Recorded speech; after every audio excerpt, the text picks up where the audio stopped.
টাঙ্গাইলের প্রতিটি উপজেলাতেই এলজিডির গ্রামীণ সড়ক মেরামত ও নির্মাণ কাজে দল বেঁধে কাজ করেন দরিদ্র নারীরা। প্রতিদিন প্রত্যেক নারী শ্রমিককে পারিশ্রমিক দেয়া হয় ৫০০ টাকা। এর মধ্যে নগদ দেয়া হয় ৩০০ টাকা আর বাকি ২০০ টাকা প্রত্যেকের অ্যাকাউন্টে সঞ্চয় হিসেবে জমা থাকে।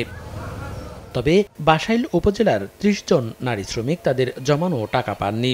বছরের পর বছর তাদের অপেক্ষা করাচ্ছেন উপজেলা এলজিডির একাধিক কর্মকর্তা। পরে তাদের কাছ থেকে কৌশলে সুপারভাইজারের মাধ্যমে চেক বইয়ে স্বাক্ষর করিয়ে ৫৭ লাখ টাকা তুলে নেয় ২ জন কর্মকর্তা।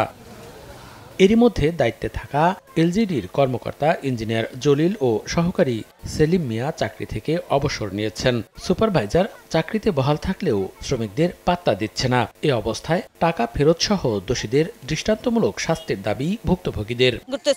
উপজেলা ইঞ্জিনিয়ার অফিসে কেউ কিছুই করে না। ছোট প্লান নিয়ে আমরা কাজ আইছি, জরি নেই বৃষ্টি নেই, তাও রাস্তায় বসে আমরা কাজ করছি, তাও আমাকে টাকা চলে নেই। পেটে এলো বেবি 7 মাস, তাও আমি কষ্ট করে কাজ করতেছি। আমার কষ্টে দিন যায়। আমার মেয়ে একটা বড় হয়ে গেছে, 1 বছর পরে বিয়ে দিয়ে লোক।